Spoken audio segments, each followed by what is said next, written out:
Ei, gente, nós estamos aqui em mais um episódio do Sempre Pode, com uma convidada super especial que vai compartilhar um pouquinho sobre um momento de vida super importante que ela está vivendo. Afinal, a gente sempre pode mudar os rumos. E nós estamos aqui com Iana Coimbra, jornalista, pesquisadora, empreendedora, autora do projeto Aqui Tem Textão, mãe, casada, uma super mulher, né, gente? Uma honra para nós duas médicas entrevistando uma super jornalista, então eu tô nervosa, me perdoem. Imagina! É um prazer receber você aqui conosco. Seja muito bem-vinda. Ai, Laura, Jéssica, obrigada por esse convite. Estou adorando estar do lado de cá, né, das câmeras. E vai ser muito gostoso conversar com vocês, porque sim, a gente sempre pode mudar os rumos, mudar as jornadas e descobrir que a gente tem outros sonhos para viver. Com certeza. Eu tive o privilégio de te conhecer um pouquinho melhor. Eu já te acompanhava assim nas redes sociais e tudo, mas te conhecer pessoalmente no momento de uma consulta médica, né? Foi. Então, naquela ocasião, você já compartilhou um pouquinho pra gente sobre essa mudança, essa transição, novos caminhos que você estava começando a trilhar. Conta pra gente um pouquinho mais dessa nova fase. Pois é, eu venho aqui fazer botox, né? Fazer preenchimento, né? Dar aquela atualizada. Aquele trato, né? Que inclusive estou precisando de dar de novo. Enfim. Estamos aqui para isso. E eu cheguei aqui muito nesse momento, né? Final de ano. E a gente sabe que o fim de ano é essa época da gente fazer avaliações, a gente fazer ponderações. Então, eu já entendia que 2023 seria um ano de recomeço, seria um ano diferente, era uma escolha minha. E aí, a gente conversando, eu falei, eu vou ter que contar uma coisa pra vocês, mas ninguém sabe. Eu acho que eu vou pedir demissão no ano que vem. Você falou com a gente guarda segredo, ninguém sabe ainda. Porque na realidade, quando a gente passa por esse processo de transição, a gente precisa começar a falar sobre esse assunto, verbalizar, até pra gente se ouvir. E a gente entender que sim, isso vai acontecer, que é uma escolha que a gente quer. Então, cada vez que eu falava assim, eu quero mudar, eu vou fazer, era uma forma de eu colocar em ação, colocar em palavras aquilo que já estava aqui. E a coisa vai se materializando um pouco também, mais, né? Vai acontecendo. Sim, com certeza. O meu processo não foi um processo de uma hora para outra. E eu sempre falo assim, que nenhuma transição de carreira, você acordou e falou, cansei, hoje eu não vou mais, não contem comigo. Não dá para ser assim, afinal de contas... Até responsabilidade, né? Exato. Assim. Temos que ser pessoas maduras, responsáveis. Então, eu vim amadurecendo. Até porque tem muita gente que passa por transições de carreira que dão muito errado. Sim, e um dos elementos, é claro, pode contar com sorte, pode contar com Deus, contar com um monte de coisa, mas é a falta de planejamento. E sempre é um risco, né? Cada passo que a gente dá, tudo é um risco que a gente corre. Né? E tomar essa decisão já com uma ideia amadurecida, com planos, né? Eu tinha planos muito concretos, sabe, Laura? Eu sabia, eu fiz um processo que eu chamei de plano de voo, né? Tudo começou com um incômodo. Eu estava com 36 anos, meu filho, o Nicolas, tinha acabado de nascer, e eu comecei a pensar em como eu me via em 20 anos. E aí eu comecei a pensar o que a profissão estava me entregando que ela não me entregava dentro do plano de vida que eu queria. E eu comecei a olhar a médio, curto e longo prazo. Porque planejamento é isso. Planejamento não é emoção. É claro que a emoção faz parte dos nossos planos, ela faz parte dos nossos planos de voo. Mas a gente tem que colocar no papel. Peraí, eu não quero mais isso. Mas o que eu quero? Eu tô mudando. É de empresa? Porque às vezes você pode falar, olha, não, peraí, eu não quero fazer mais esse jornal, eu não quero fazer mais essa atividade. Não, peraí, eu quero ser editora. Não, peraí, eu quero ser... Né? Existem tantas possibilidades de mudança, né? Muitas. Então eu tive que entender que na realidade eu estava me desligando não só de um horário de trabalho, eu estava me desligando de um tipo específico de trabalho. Eu não queria mais ser jornalista nesse sentido da reportagem de rua nem da apresentação. Eu queria sair da informação para a transformação. E essa foi uma virada que eu fui construindo ao longo de 3 anos. Ao longo do tempo. E uma das coisas é o projeto do Aqui Tem Textão, que eu estou apaixonada, estou consumindo os textos, consumindo loucamente.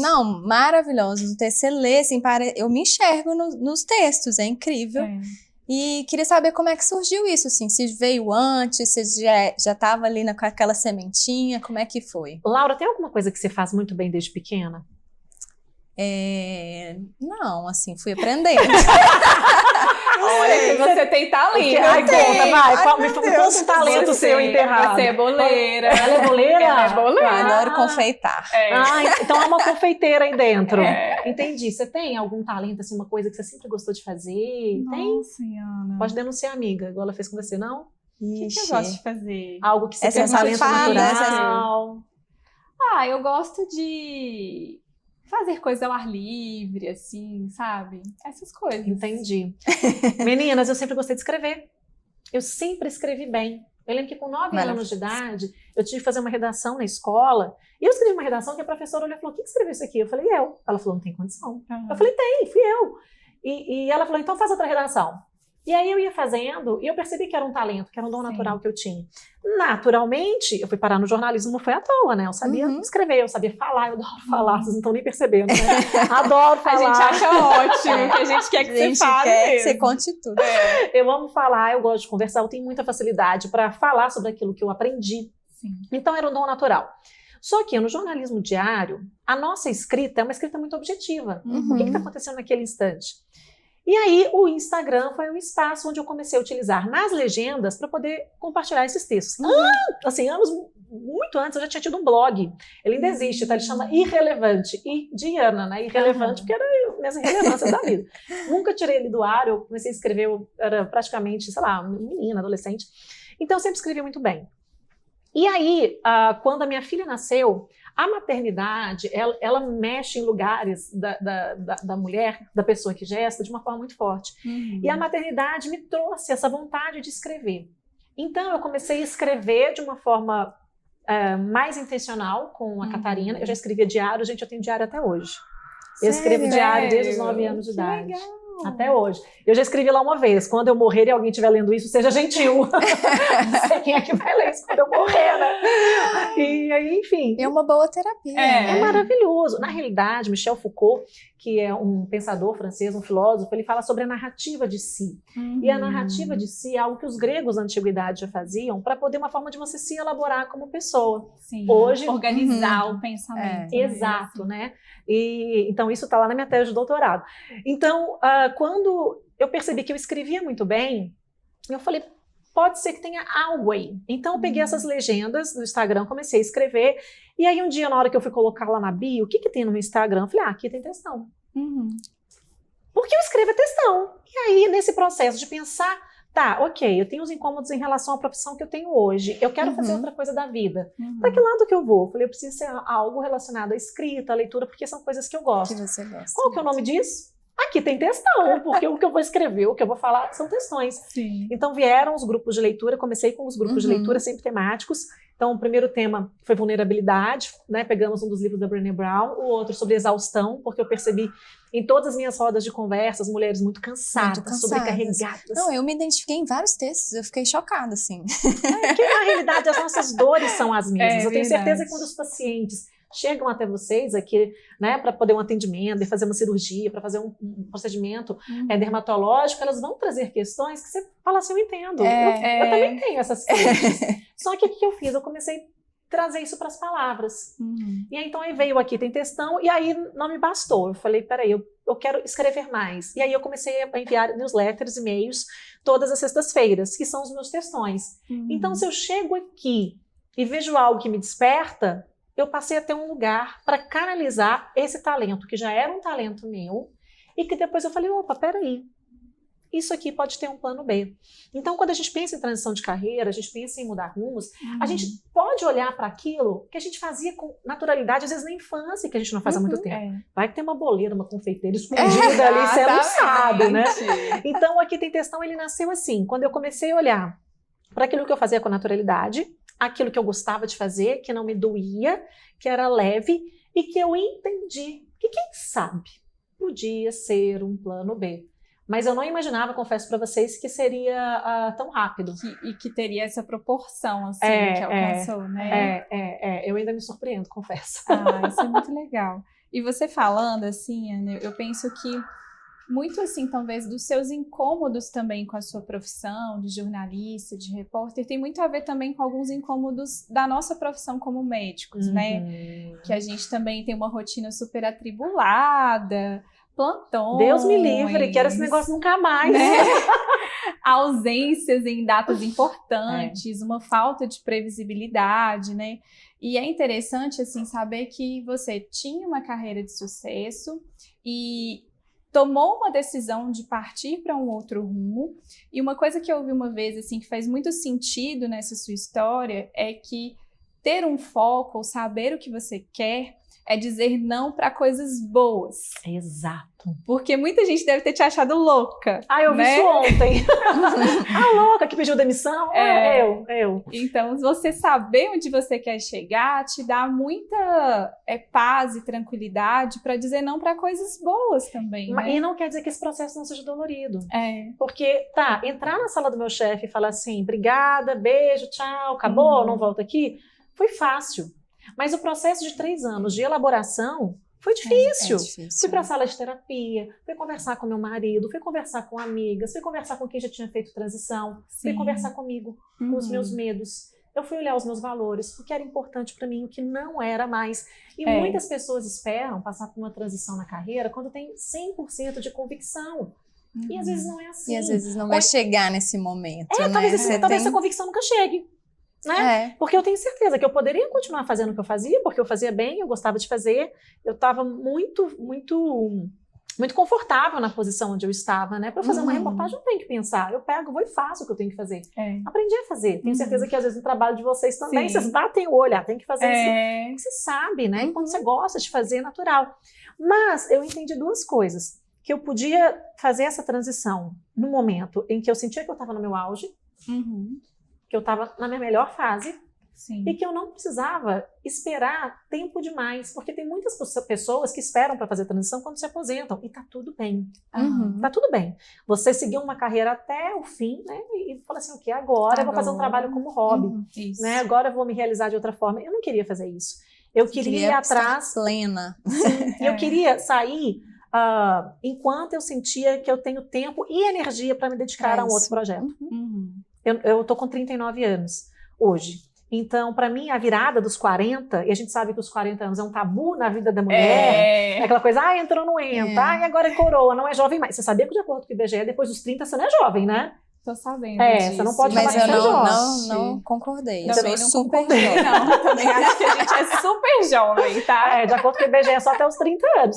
Então, os 40 para a vida da mulher pesa muito, porque a gente vive numa sociedade em que o etarismo é uma questão.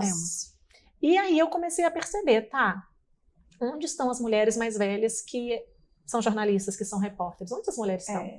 E aí os incômodos vieram e eu falei, não, eu quero construir uma carreira onde eu me sinta confortável, independentemente da idade que eu tiver. E que eu possa crescer sem medo de ser mandado embora, porque é um super salário. A gente sabe que em muitas empresas as pessoas têm medo de ganhar super salários, porque fica difícil de manter, enfim. Então, o etarismo é uma coisa que começou a me incomodar. Eu não sofri etarismo, mas eu vi etarismo nas outras pessoas. E eu comecei a pensar, ok, qual que é a vida que eu quero, não apenas hoje, mas e amanhã, depois, e depois. É um planejamento. Exato. Essa questão do etarismo, né, a gente que trabalha com estética, a gente também lida muito com isso, né? E eu até estava numa aula ontem e eles estão mudando alguns conceitos de apresentação de cosméticos. Então, não existe mais cosmético anti-age. Anti-idade, vocês nem falam isso.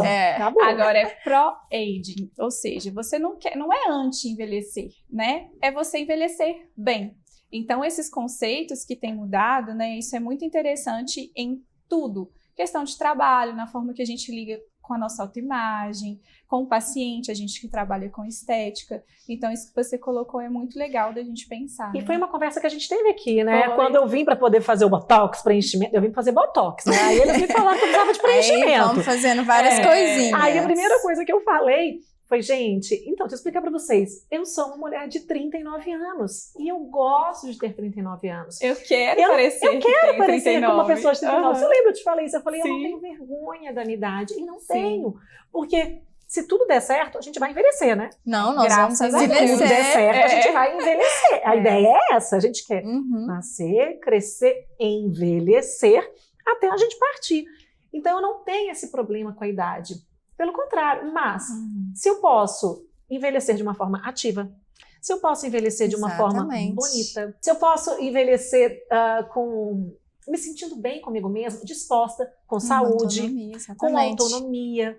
Isso para mim é importante. E a gente sempre traz também os procedimentos com naturalidade, Pelo né? amor A de Deus, gente, gente, a gente fala, né, o natural nos move, a gente quer ser natural, a gente quer envelhecer bem mesmo. Então tem algumas coisinhas que eu acho que são obrigatórias, assim, pra gente se manter, né? Mas sempre com naturalidade, não precisa modificar o seu rosto, a gente tem que manter nosso autocuidado, né? Não só com procedimentos, mas com atividade física, com um trabalho que deixa a gente feliz, né? Que a gente consiga levar a vida de uma forma mais leve. Laura, né? isso é tão sério, porque eu tenho ouvido muito isso, de que depois que eu pedi demissão, eu rejuvenesci. Com certeza. Olha, e meu Botox tá vencendo na verdade, né? O Botox, se você fizer aquele teste, faz Isso aí a gente resolve rapidinho. Daqui a pouco você vai tranquilo. Exatamente. Então, assim, mas tem um versículo da Bíblia que eu acho muito legal que fala que um coração alegre formoseia o rosto, né? E quando a gente está em paz, a gente está feliz, o rosto fica mais jovem, né? E o mais jovem, não é que você vai voltar no tempo, mas não, você vai ficar mais feliz. E descansado também, né? Demais. Porque a dúvida também, essa questão também do trabalho, de mudar, de tomar decisões, isso consome muito a gente, eu acho, né? Consome. Então, provavelmente você passou por um momento ali de tensão nessa dilema, fase, né? de dilemas. De dilema, de tensão. Gente, sabe como é que eu acordava às vezes? Eu nunca contei em lugar nenhum, com dor no corpo. Eu ia deitar e meu corpo latejava. E aí o meu corpo... A tensão tava, né? O meu corpo estava me contando que, na realidade, ele estava demitindo a Globo. Sabe? O meu corpo estava demitindo a Globo, gente, é sério. Eu fiz uns exames no final do ano passado, meu marido chegou para mim e falou assim, nós vamos fazer um check-up. Aí fiz 852 exames, sei lá. Estavam péssimos. Minha saúde estava berrando. Então, o externo, na realidade, era retrato do que estava interno. Né? Até porque não adianta a gente fazer botox, preenchimento, fazer as coisas todas, se a alma não está bem resolvida. A alma tem que estar bem resolvida. É claro que tudo isso que a gente faz ajuda. A amenizar as questões. Eu lembro que o Lud virou para mim e ele falou assim, nós vamos fazer o preenchimento que vai te dar aquela impressão assim, dormi uma semana e acordei plena. Aí eu falei, olha, eu tô precisando de dormir uma semana mesmo, mas só colocar um negócio aqui no rosto que vai me dar essa sensação de que vai me dar mais ânimo de viver. Exatamente, né? E trouxe isso. A autoestima traz isso também, né? A segurança de você estar bem, de você estar bela, você consegue encarar mais para os problemas com facilidade. E eu acho que traz um olhar mais generoso da gente para a gente mesmo, né? Então, existe para as mulheres uma cobrança muito grande em relação à aparência, né? Da gente tem que sempre ter que parecer do que com os homens, né? Eu sempre falo, o homem pode trabalhar até os 180 anos, ai que homem trabalhador. A mulher trabalhando com 60, gente, mas tá na hora de aposentar, né? O mundo é muito cruel para a mulher. E como é que a gente pode fazer para suavizar essa crueldade? Por exemplo, eu nunca aceitei nenhum elogio de pessoas falando, você tem que assumir o lugar de fulana de tal, porque ela já passou da hora. Eu nunca aceitei esse tipo de elogio. Porque para mim isso não é elogio. Se deturpa outra mulher, se fere a essência da outra mulher, eu não quero ser elogiada por causa disso, porque para mim não é elogio, é uma agressão. Então, quando eu penso nos procedimentos, nas coisas que a gente pode fazer, eu penso em envelhecer bem, envelhecer com qualidade, envelhecer com autonomia e envelhecer me reconhecendo. Eu lembro da minha avó faleceu, ela tinha 94 anos, faleceu na época da pandemia por Covid. Se não fosse Covid, acho que ela tinha vivido até uns 200, que a gente tinha certeza que ela aguentava. Genética boa, né? Eu foco na avó, foco nela. E eu lembro da minha avó falando isso, assim, de que ela lamentava profundamente o corpo não acompanhar a cabeça. Então a gente mantém uma cabeça ativa, mas a gente também tem que cuidar desse corpo para que ele continue suportando esse cérebro que está só ganhando experiência. Isso é uma das coisas que a gente fala muito sobre os procedimentos estéticos que hoje a gente tem como alternativa para nos ajudar a isso. Porque com o aumento da longevidade, né, a gente está vivendo super bem e com autonomia, com lucidez, né, até 80, 90 anos, a nossa autoimagem tem que acompanhar um pouquinho isso, né, porque isso vai nos ajudar a encarar ainda mais esses próximos anos com mais atividade, né, nos sentindo bem com a gente mesmo. Então, o papel desses procedimentos, né, quando a gente conversa, assim, claro, sempre com naturalidade, mas é desacelerar um pouco, tornar esse processo mais gradual e o mais importante que você falou, se reconhecendo, mantendo as suas características, mantendo quem você é, e a gente consegue fazer isso muito bem, né? Quando a gente tem um profissional com um senso estético apurado, com uma técnica legal, que saiba escutar o paciente, ouvir o que o paciente quer, né? Como o paciente deseja envelhecer. Então, isso é super possível. Eu vejo que as mulheres têm muita dificuldade em se reconhecer e dois fatores dificultam muito. Filtro de Instagram. Não, total. Porque aí ela coloca aquele filtro que faz uma plástica ali na hora, né? Sem dor. Afina o nariz. Afina o nariz, né? Arruma o rosto todo, faz esses procedimentos todos que poderia, né? Enfim, faz ali instantâneo. E outra comparação com outras pessoas que têm outra genética, tem outra história, tem outro tipo de alimentação, enfim. E aí uma coisa que dessa última vez que eu fiz Botox agora, eu decidi que eu não ia colocar mais filtro. Eu falei, eu não quero mais colocar filtro. Sim. Porque eu não quero criar nas pessoas uma ilusão de algo que eu não sou. E uma ilusão não é nem para outras pessoas, não, para mim também. Exatamente. Eu quero me olhar naquela imagem, me reconhecer naquela imagem. Para que depois, fiz um story lindo aqui com esse filtro bonitaço. Baixou o telefone, eu olhei pro espelho, caí para trás. Não, peraí, quem que é essa pessoa que apareceu? Essa pessoa que apareceu é você. Deixa eu te apresentar. Então, foi uma proposta que eu fiz comigo. Às vezes eu passo só aquele Paris para dar uma uniformizada na cor, né? Mas aqueles filtros que muda a boca, muda tudo. E aquela pele, a pele sem poros, né? Eu tenho vários poros. Não, eu falo com as pacientes, olha, poros são normais, tá? Poro você tem que ter, graças a Deus, porque você é um ser humano vivo, né? Então, poros, linhas, algumas manchinhas, gente, isso é totalmente normal, mas as pessoas realmente, e chegam no consultório para mim, pessoas que perderam a noção do que é normal, né? O que é esperado, o que é normal, e isso é normal. Então, esse vício, né, de tudo que a gente vê nas redes sociais, de muito filtro, muito Photoshop, etc., isso deixa a nossa mente muito viciada nisso, né? E acaba deturpando mesmo. A gente perde a referência, né? Eu também recebo, não só com o rosto, como com o corpo. Ai, Jesus. Então, eu recebo muita gente, às vezes, que tem um corpo lindo, assim, que malha e tudo mais, e chega, mas isso daqui... Eu sempre falo, olha, tem procedimentos para melhorar, vamos, mas eu quero entender onde você quer chegar, né, com isso, porque as pessoas querem resultados inalcançáveis, querem corpos inalcançáveis, querem mudar completamente, né, assim, tem coisa que eu te explico, olha, sem anatomia, eu não consigo te entregar o que você E eu tá vou te contar porque isso passou... Eu tive que passar por essa fase de entender também o meu metabolismo e o meu momento de vida. Porque eu dancei durante muitos anos, então eu tinha uma vida muito de atleta, né? Assim, de alto gasto calórico. E aí acontecem algumas coisas, né? Primeiro, gente, a idade, o tempo, o metabolismo muda. Não tem jeito. Não tem como. É verdade, né? A idade vai chegando, é impressionante. É adolescente, né? Adolescente. Outra questão da maternidade. Eu passei por 3 gestações, eu perdi mais 2 partos. Eu engordei muitos quilos. A barriga esticou, o corpo mudou, flacidez veio.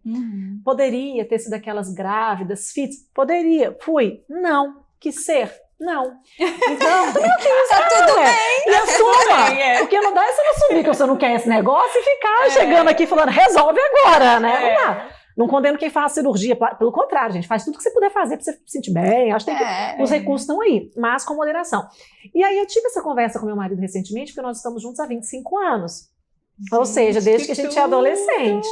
Então, meu marido me conheceu como aquela adolescente, a jovem, e agora essa mulher que está chegando aos 40.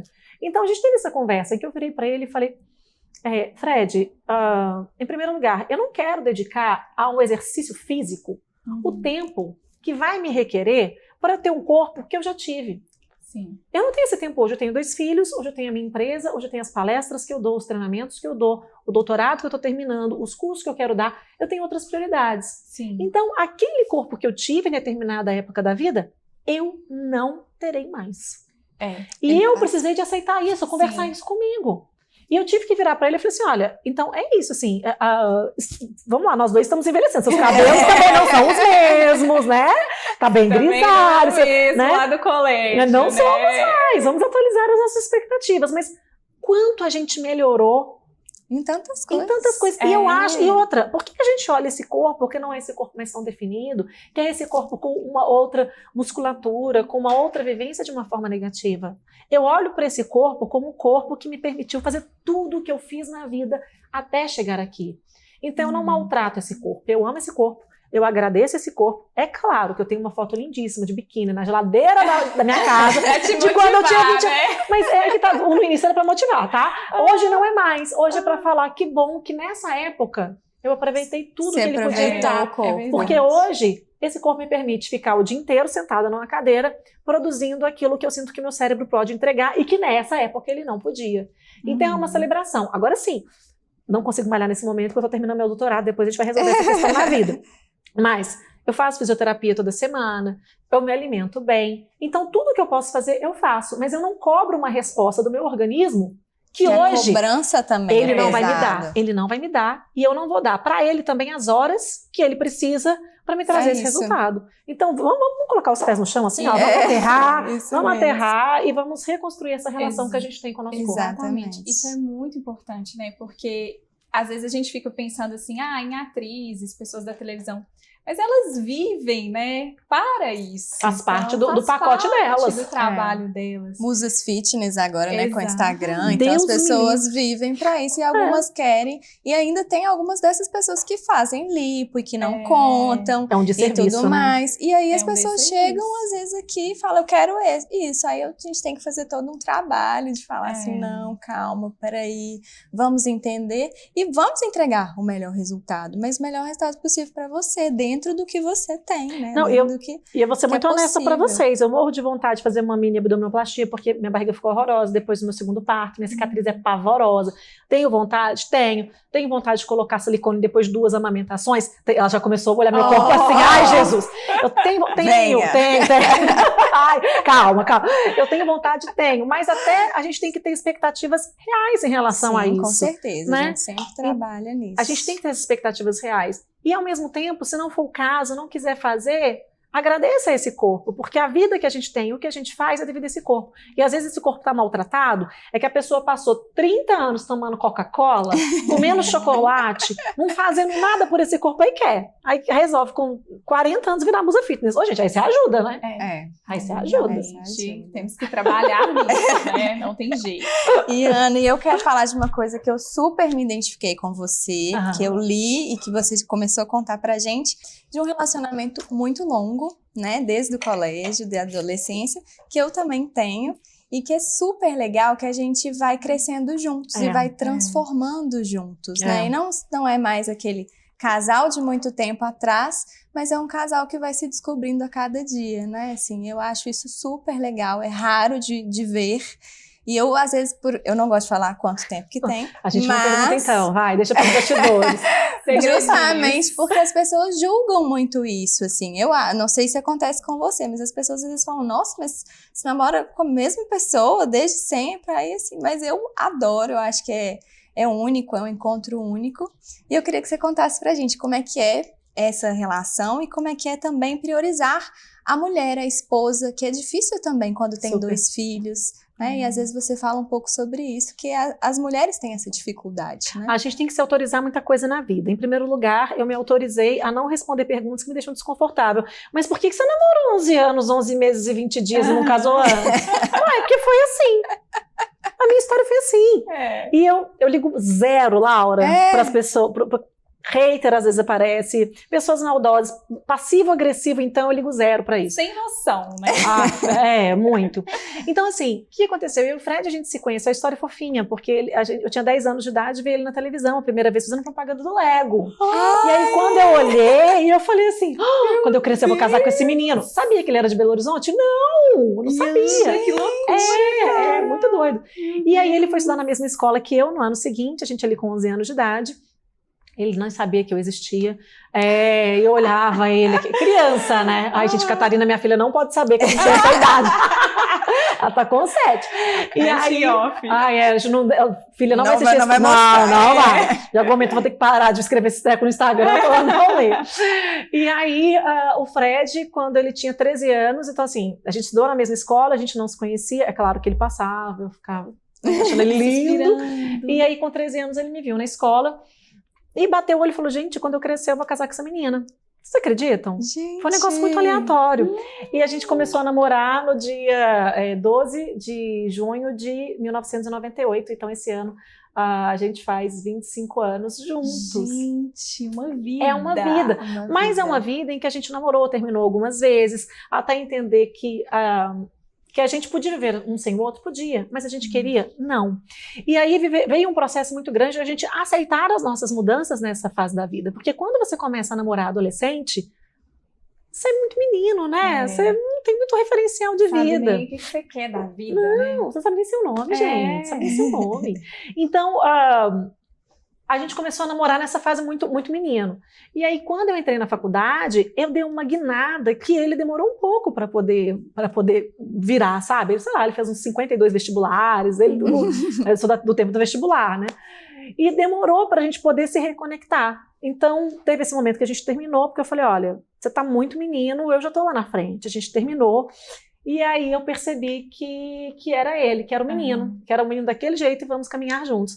Nesse período eu tive um relacionamento, Sim. ele teve outros relacionamentos também. E aí quando a gente se reconectou, a gente trouxe algo para a nossa relação que talvez faça sentido para você, que também tem uma relação longa, e fica aqui, né, um conselho para todo mundo. A gente chegou assim, tinha alguma discussão, alguma coisa que a gente não concordava, falava, essa discussão é para a gente terminar ou é para resolver porque a gente quer continuar junto? Ai, eu sempre falo isso. Você também fala isso? Sempre! Por isso é que tá durando, é por causa disso. A gente sempre fala, qual que é o objetivo? Vamos ver, né? Resolver, se a gente né? quer ficar junto, a gente tem que resolver. Vamos achar uma solução para isso. Porque chega uma hora que você já definiu que você não quer terminar, você quer ficar junto, você quer estar junto. Então vamos resolver? Então a gente trouxe isso para a vida. Então quando a gente se casou, a gente já namorava quase 12 anos, eu falava que chegasse a 12 eu não casava mais, por isso foi com 11 anos, 11 meses e 20 dias, a gente casou dia 2 de junho, esse ano a gente faz 13 anos. E aí foi esse processo da gente se reconhecer. E todo dia eu brinco com ele e falo assim, me conta quem é você hoje. Por exemplo, quando a gente casou, ele gostava de futebol, hoje ele é jiu-jiteiro. Hoje a meta dele é virar faixa preta, ele tá na faixa roxa e tá indo e falou, vou chegar nesse negócio. Eu não conhecia essa versão do meu marido, porque ele também não conhecia. Quando a gente começou a namorar, eu era zero estudiosa, eu era longe de ser tida como uma pessoa inteligente. Hoje, daqui a alguns meses, eu viro PhD. Então, a questão da intelectualidade entrou na minha vida. E aí, deixa eu te contar, Fred, então, eu sou uma mulher que gosta de filosofia. Vamos conversar sobre isso? Vamos conversar sobre isso. Aí ele, opa, peraí, isso aí eu não entendo não, calma aí que eu tenho que ouvir uns podcasts, dar um pouco. Então, a gente vive esse processo intenso de se reapresentar. Quando os filhos nascem, eu não conhecia a mulher que ia nascer.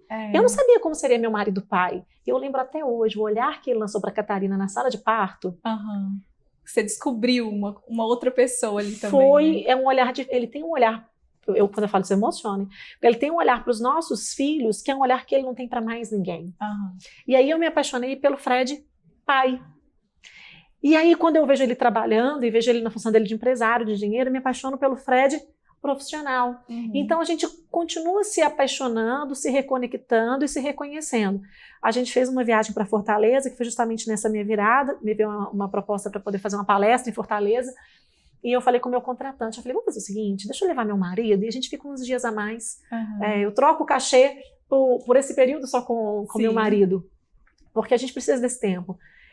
E foi uma delícia, porque as primeiras férias que a gente teve casados foi em Fortaleza. E então tinha 12 anos. Então a gente andando pela orla, eu falei, Fred, aquele casal que há 12 anos estava aqui andando de mãos dadas, eles ficaram pelo caminho, nós somos outras pessoas. E que bom que a gente chegou aqui. As relações, elas acabam porque as pessoas, elas não se dão tempo de amadurecer. E muitas vezes, quando entram nesse processo de autoconhecimento, elas se apaixonam tanto por elas mesmas que elas se tornam incapazes de se apaixonar pelo outro e de dar tempo para que o outro se desenvolva. Tiveram momentos em que o Fred teve que entender que eu estava voando. E o que ele fez? Soprou minhas asas. Outros momentos eram ele. Antes da gente casar, eu falei para ele e falei, você precisa ter uma vivência fora do país. Ele passou primeiro 2 meses na Alemanha, no ano seguinte ele ficou 4 meses na Escócia. Eu falei, você tem que ter uma experiência fora. E eu fui e soprei as asas dele. Então a gente vive muito isso. Né? Uma parceria, né? Total. De querer ver o outro crescer, né? E hoje as pessoas, elas às vezes, as coisas quebram, elas não querem consertar, né? Elas porque dá trabalho. Dá trabalho. Dá trabalho consertar. Tem né? que ter humildade, Então, deixar o orgulho baixo. Exatamente. Então, essa sensação, assim, construir um relacionamento tão bacana, tão duradouro, e de descobrir o outro a cada momento, a cada fase de vida, isso é muito gostoso. Tem um valor muito grande, né? Muito precioso. E a gente aprendeu a celebrar as conquistas um dos outros. Então, se ele fecha um contrato legal, vamos brindar? Uhum. E aí, se eu fiz uma coisa legal, vamos brindar. E a gente ama quando as crianças dormem, a gente consegue colocar os meninos para dormir. Quando a gente não desmaia, morre junto com eles. Parte também, ai, gente, né? nossa, tem vezes que ele fala, eu falei, por que você não me acordou? Eu acordo dormindo na cama dos meninos. Ele falou, tentei meia hora e desisti. Acontece. Mas a gente ama quando a gente tem esses momentos de celebração. Então, a gente descobriu o quê? Agora, é possível. A gente faz pelo menos uma viagem só nós dois por ano. Né? Não esquecer a esposa, né? Tem a mãe, tem a esposa, e a gente fala isso para as crianças. Empreendedora. A gente fala isso para as crianças. E eu falei isso para a Catarina da última vez. Ela, por que você não nos levou? Eu falei, porque esse momento a mamãe tem que ser só a mamãe e o papai. Eu preciso ter um tempo. Eu falei, acredite, a gente volta melhor para vocês. Quando a gente se cuida, todo mundo é beneficiado. O Fred tem uma máxima lá em casa. Mamãe bem, família bem. Todos em função de mamãe bem. Mamãe né? tem que estar bem, porque quando a mamãe tá louca, nossa, Deus, sobra em casa. Aí eles querem me demitir da família. Ai, gente. Muito bom, Iana. E uma coisa, assim, pensando nessa questão de família, filhos, né? Esses vários braços, essas várias funções que a gente tem como mulher. Como você encaixou o hábito de leitura, assim, no seu dia a dia, sabe? Dá uma dica pra gente, a gente quer mesmo finalizar com esse conselho seu de... Que é uma coisa, assim, incrível. Incrível, né? Porque eu tenho muita dificuldade, ainda mais de ler o que não é sobre o meu trabalho, que não é uma coisa de aprendizado, assim. Então, eu leio muito sobre medicina e quero saber como é que a gente faz. Dá essa dica pra gente, Ana. Então, queridas, eu acho que a gente tem que entender que a gente pode aprender de diversas formas e por meio de diversos conteúdos. Não é só uma leitura técnica da sua área que vai te ensinar. Você lendo literatura, você aprende lendo literatura. Você aprende lendo livros de pesquisa, você aprende lendo poesia, você aprende lendo outras coisas. Então, é ampliar um pouco esse nosso olhar utilitarista, que é uma coisa muito do nosso tempo contemporâneo, né? Desse momento que a gente vive, que tem que produzir, aprender, se tornar melhor. E quando a gente para ler outras coisas, a gente oxigena a mente. E muitas conexões novas são feitas. Então, uma coisa que eu faço desde criança, eu tô sempre com um livro. Ali na minha mochila tem 2. Eu não ando só com um, ando com 2. Por quê, né, gente? Ai, meu Deus. Então, porque se um acaba, eu tô com outro. Você já tá com outro, mas você lê 2 ao mesmo tempo, Às vezes, sim. Se é um livro técnico e é um livro de literatura, eu leio 2. E nos meus grupos de leitura, eu trago esse desafio. Porque você pode ir fazendo conexões. Então, um conselho que eu dou... eu não falo que eu não dou dica, né? Eu dou conselho. Porque dica é tão... né? Dica passa, né? Dica a gente esquece. Então, um conselho que eu dou tenha sempre um livro com você. Se desafie a ler coisas que não fazem parte do seu repertório, mas que podem te agregar. Dê um tempinho na hora do almoço, lê uma página. Você está dentro do carro, dentro do Uber, em vez de ficar no WhatsApp... ou no Instagram, fuçando a vida alheia, mas se olhar, vai ler outra coisa. Outra coisa que eu fazia também, eu amava quando eu não tinha filho, saudades desses tempos. Eu sempre li antes de dormir.